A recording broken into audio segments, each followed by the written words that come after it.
Regresamos con más en Déjame Contarte, gracias por acompañarnos. Y según un trabajo de la Red de Revistas Científicas de América Latina, el Caribe, España y Portugal, la victimología es la ciencia que estudia a la víctima desde el punto de vista de su sufrimiento en sus 3 etapas de victimización. La primera como víctima directa del delito, la segunda como el objeto de prueba por parte de los operadores judiciales del estado del proceso de investigación y la tercera la víctima como sujeto de sufrimiento silencioso en su angustia, estrés, depresión, marginación social al revivir o recordar los sucesos en los cuales se produjo la comisión del delito. La victimología, apartándose de la criminología, busca redescubrir a la víctima en sus derechos, a la verdad, a la reparación y a que se haga justicia en un proceso penal donde tenga todas sus garantías como las tiene el procesado. ¿Es cierto, doctor? Es correcto, y no solamente en procesos de victimización individual, sino también de victimización colectiva o macrovictimización. Sí. Y ya que lo comentas, señalar cómo es el ciclo de la victimización. Piensen ustedes no solamente en la persona que entre 5 y 7 de la noche, cerca de un parque público en la zona central de San Salvador, va a ser objeto de un asalto para robarle probablemente su celular. Un joven que dentro del perfil tiene entre 15 y 24 años, porque está perfilado gracias a estas encuestas de victimización y a los estudios científicos. Pero piensen ustedes, primero, muchas veces, ¿qué hace el victimario? En procesos de victimización individual y macrovictimización, lo que hace es negar. No, yo no hice nada. En casos de violencia contra la mujer, por ejemplo, no, yo no le he pegado. Negar rotundamente. Entonces, primero es el negacionismo. Cuando ya hay, digamos, experticias técnico-médico-forenses, testimonios, etcétera, que demuestran que sí la agredió, cambia su versión. Vale, sí le pegué, pero fueron cachetadas. Además, no fueron ni 5, pues, fueron 3, 2, pues. Además de subdimensionar el daño, que es el segundo momento. El tercer momento es la justificación. Que yo le dije que no saliera de noche, yo le dije que no se pusiera ese vestido, sí. Ya le dije que esa amiga me cae mal. Entonces, mire, primero, la negación, segundo, la subdimensión y tercero, la justificación. En procesos de macrovictimización también se dio. Eso del mozote, la primera postura del Estado salvadoreño fue, no, eso no se ha dado, esos son inventos. Pero después, cuando ya era imposible, porque se reveló incluso en Estados Unidos y en otras partes del mundo, ese drama que por cierto fue realizado el día en que se cumplía el Día Mundial de los Derechos Humanos, en diciembre 10 de 1981, la versión cambió. Ya no lo niego, sino que, miren, tampoco fueron 500. Bueno, me atrevería a decir que fueron 100, decían en ese entonces. No, quizás ni 100, 25.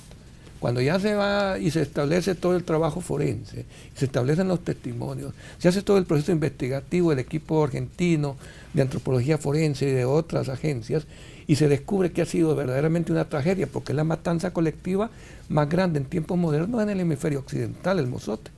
Y entonces, ¿cuál es la tercera postura del Estado salvadoreño? El Estado salvadoreño no solamente primero negó, subdimensionó, sino después justificó. Estábamos defendiendo la civilización judeocristiana occidental. Además, esos hacían parte de la base de la guerrilla. Estos ciclos, entonces, son ciclos que se dan en procesos individuales como colectivos. Y, por lo tanto, tenés que hacer un abordaje estratégico de atención lo más integral.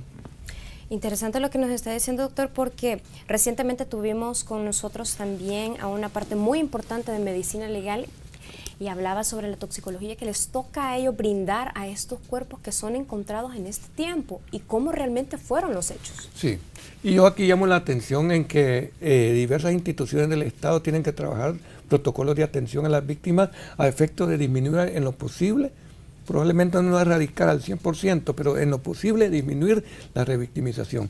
Yo tuve la suerte de trabajar en el Instituto de Medicina Legal, doctor Roberto Maferrer, y creo que se ha trabajado, se ha avanzado. Pero todavía hay ahí algunos momentos, digamos, en el ciclo de atención, en los protocolos de abordaje, en los cuales se da revictimización.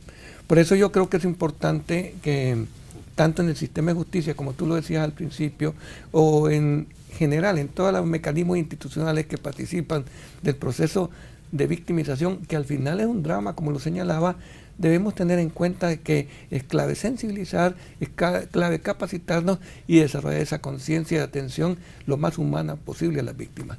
Y aquí hay un recurso importantísimo, es la Declaración de Naciones Unidas sobre asistencia a las víctimas de delito y abuso del poder. Es importante esta norma porque es un norte, un horizonte y al final es un referente para trabajar procesos de revictimización. En esta ocasión recuerdo que el director de Medicina Legal nos hablaba inclusive de un término que es muy sonado actualmente y es precisamente el cargo que tienen los hombres, esas nuevas masculinidades que tienen que ver precisamente con esos temas. Y hay que reconstruir. Exactamente, sí. Que hay que reconstruir y que también forma parte de nuestras leyes, de la Ley Especial Integral para una Vida Libre de Violencia, que está dentro de los conceptos específicos de eso. Entonces, que usted nos lo diga que es victimólogo, debe de ir en sintonía totalmente todo esto. Hay que recordar algo, los victimarios somos construcciones culturales, los victimarios somos construcciones sociales, y por consiguiente nosotros digamos que tenemos toda una carga androcéntrica y un sistema que produce aceleradamente valores o antivalores machistas. Entonces, como somos construcciones culturales y sociales, muchas veces victimizamos no solamente por maldad, de manera dolosa e intencionada, sino lo hacemos incluso a veces de manera inconsciente. Por eso creo que es importante en este tema de la violencia en contra de la mujer y en general de la violencia de género, que es un concepto mucho más extenso, que tengamos en cuenta algo. Esto cae a veces en lo que se denomina en la teoría victimológica en sujetos en condición de vulnerabilidad. Esto es bien importante, porque la palabra vulnerable por sí misma puede ser potencialmente despectiva, peyorativa. La víctima vulnerable. Alguien débil, alguien sensible. Indefenso. Indefenso. Entonces hay que trabajar esto de manera técnica y humana. La idea de la vulnerabilidad supone dos consecuencias o dos efectos positivos. Si alguien es categorizado como tal, se le ha de aplicar un régimen jurídico especial y se le ha de dispensar un trato social diferenciado. O sea, piensen ustedes en este momento en migrantes, en mujeres, en niñez y adolescencia, en pueblos indígenas. Piensen ustedes en los colectivos LGTBI. Sectores vulnerables que tenemos alrededor nuestro. Pero no en sentido lastimoso, porque no debemos caer en el fenómeno del victimismo, sino que debemos entender que esa persona es un sujeto que individual y colectivamente debe gozar de un trato social y jurídico especializado. Esto me permite llegar a la otra pregunta. Por ejemplo, ¿la victimología se enfrentará simultáneamente a una doble exigencia actual contradictoria? ¿En qué sentido? Primero, por las percepciones públicas que hay frente a ella, me imagino. Sí. En el sentido de toda esa carga que mencionaba. Fíjate que yo te quiero decir una cosa. En el imaginario colectivo, la víctima es un perdedor por partida múltiple. Agredido por su ofensor, después lo agrede el sistema y después el conjunto de la sociedad. Entonces, lo primero que tenemos que hacer es derribar prejuicios y preconcepciones que frente al tema de la víctima hay. Y si usted nota algo, por ejemplo, ¿qué se hace? Se hace películas por los victimarios. Se hace películas muy usualmente, yo mencionaba hace unos minutos fuera de cámara, por ejemplo, El silencio de los inocentes, que me gusta traerlo a cuenta siempre, porque me dicen el nombre del personaje, me dicen el nombre del actor que le dieron el Oscar, y me dicen el nombre de la película y de la saga, pero no me dan el nombre de las víctimas, ¿me entienden? Están en el olvido. Pero hay memoria corta sobre esa gente, sobre esas víctimas. ¿Por qué? Porque recordar duele. Es un mecanismo de la psiquis. Entonces, al perpetrador, al ofensor, al agresor le conviene el olvido, sí, porque le genera impunidad, pero a la víctima es un mecanismo de su defensa psicológica, porque recordar le duele. Entonces, lo importante es entender también que dentro del tema de la víctima, sin caer, digamos, en el extremo del péndulo y volvernos pro víctima al 100%, sino que entender algo, que la justicia democrática y sobre todo humana supone equilibrios, tomar en cuenta, digamos, los legítimos derechos e intereses de las víctimas, así como la situación particular de victimarios. Y tendrá una necesidad de dialéctica y objetividad y la conciencia de sus límites dentro de su afán por comprender y simplificar esta realidad que está viviendo, por ejemplo, la gente que es tan compleja. Sí, es que yo creo que, mira, la sencillez tiende a la perfección y la perfección tiende a la sencillez. O sea que cuando queremos hacer complejo algo, cuando queremos dar elaboraciones conceptuales muy filosóficas, aumentamos la posibilidad del error humano. tenemos que hacer cosas lo más sencillas posibles. Por eso incluso, ¿qué es víctima? Que debería ser un concepto que quede claro. Víctima es un sujeto que en lo individual o como parte de un colectivo es transgredida en un bien que jurídicamente es protegido, aunque a veces no. Te comento, hasta la introducción de nueva normativa penal, procesal penal y penitenciaria en 1998, hasta el 20 de abril, se consideró a la tortura un delito, o a la desaparición forzada e involuntaria de personas un delito, y son, ojo, ahora reconocidos como delitos de lesa humanidad, pero al legislador no le convenía hasta cierto punto, porque si no el Estado tiene que garantizar el derecho de consagrar en la normativa penal y penitenciaria esa figura.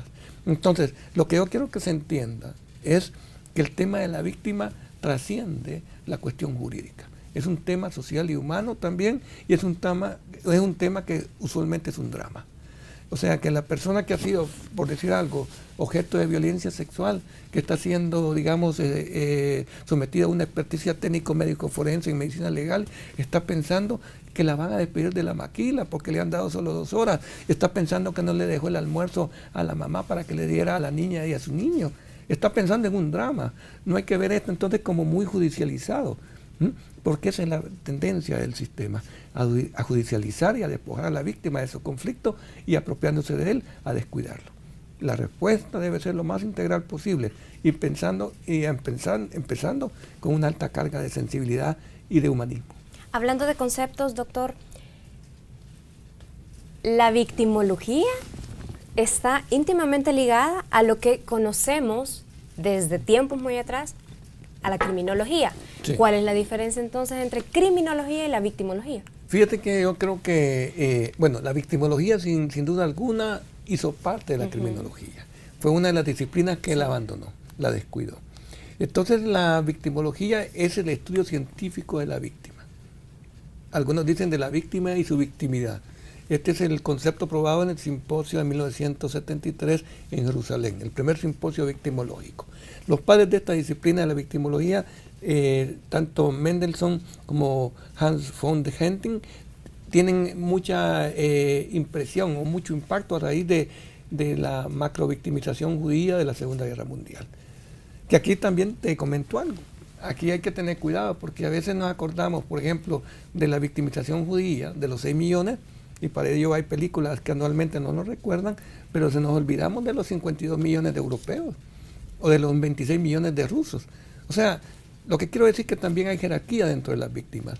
Y el único caso en el que la víctima hace que el victimario sea relegado, fíjense ustedes, es el caso de la víctima simbólica. El victimario es olvidado en alguna medida, pero como lo que se intenta es eliminar los valores y mensajes que encarna la víctima, esta subsiste. Pero en general el cuadro es un cuadro en el que se excluye, en el que se invisibiliza, en el que se neutraliza a la víctima. Yo diría que en El Salvador, afortunadamente, por ejemplo, esta ley del 25 de noviembre, la ley contra la violencia, la ley de igualdad, son instrumentos que, haciéndolos vivenciales, aplicándolos, van a ser instrumentos formidables para generar en última instancia una conciencia pública cada vez más extensa y profunda de la necesidad de respetar los derechos de quien sea el otro. Porque el problema en El Salvador tiene que ver con que yo hago parte solo de la solución y de lo bueno. Nunca hago exámenes de autoinspección y autocrítica, sino que siempre señalo al otro como débil, como inferior o como secundario. Y una justicia auténtica es una justicia balanceada. Por eso ahora incluso en esos modelos de justicia restaurativa, en esos modelos de justicia transicional, la palabra equilibrio es fundamental. Equilibrio sobre todo en esta necesidad que también todos tengamos conocimiento del mismo, porque usted me decía que importante es que una mujer empoderada, liderada, tenga conocimiento, pero también es por eso estos espacios, la difusión de este tipo de cosas que realmente las mujeres y todas las personas en general, por factores culturales, sociales, debemos aprender.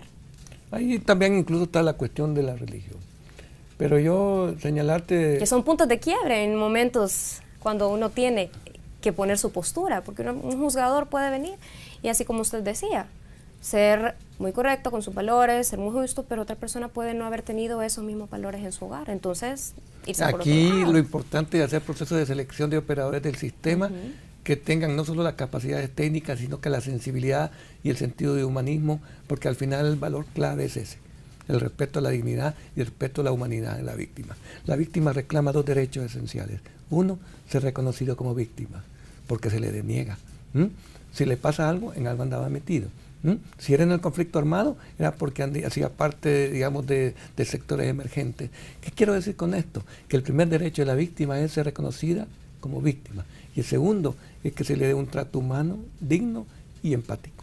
Doctor, y en el caso de estas personas que utilizan ese aspecto que nosotros estamos hablando, ser víctima y no es víctima, ¿qué hay con estas personas que utilizan esa herramienta como yo soy víctima y realmente no lo son? Sabes que me encanta esa pregunta porque me permite decir algo.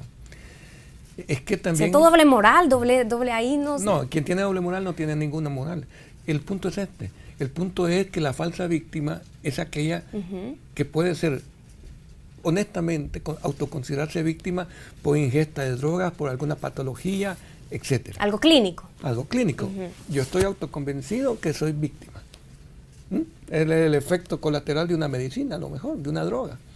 O utilizarlo a su conveniencia, puede ser. Entonces ya no es, ojo, ya no es tan ingenua ni tan inocente, sino que se vuelve una víctima falsa por un motivo malintencionado, como por ejemplo obtener un beneficio. En materia de seguro se mira, te dan un golpecito en el carro y quieres dejarlo como nuevo.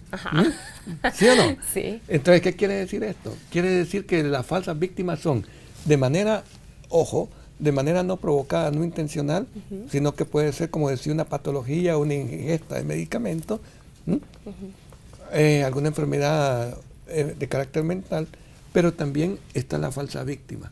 La falsa víctima es un concepto muy interesante, al igual que el de la víctima provocadora, que gracias a que estos cuerpos normativos que tú mencionabas han superado el mero concepto de víctima provocadora. Porque mira, en materia de violencia contra la mujer, durante años subsistió el concepto de que ese era un concepto, una práctica válida, el agredirla. Doctor, interesante se está poniendo esta conversación sobre el tema que estamos desarrollando esta noche en Déjame Contarte, victimología en el marco de la violencia de género. Nos acompaña un doctor especialista en victimología, el doctor Salvador Menéndez Leal. Muchas gracias. Ya vamos a hablar un poco más sobre usted y cómo fue que le gustó esta ciencia, pero nosotros queremos hacer un breve corte, enseguida regresamos para desarrollar este tema tan importante.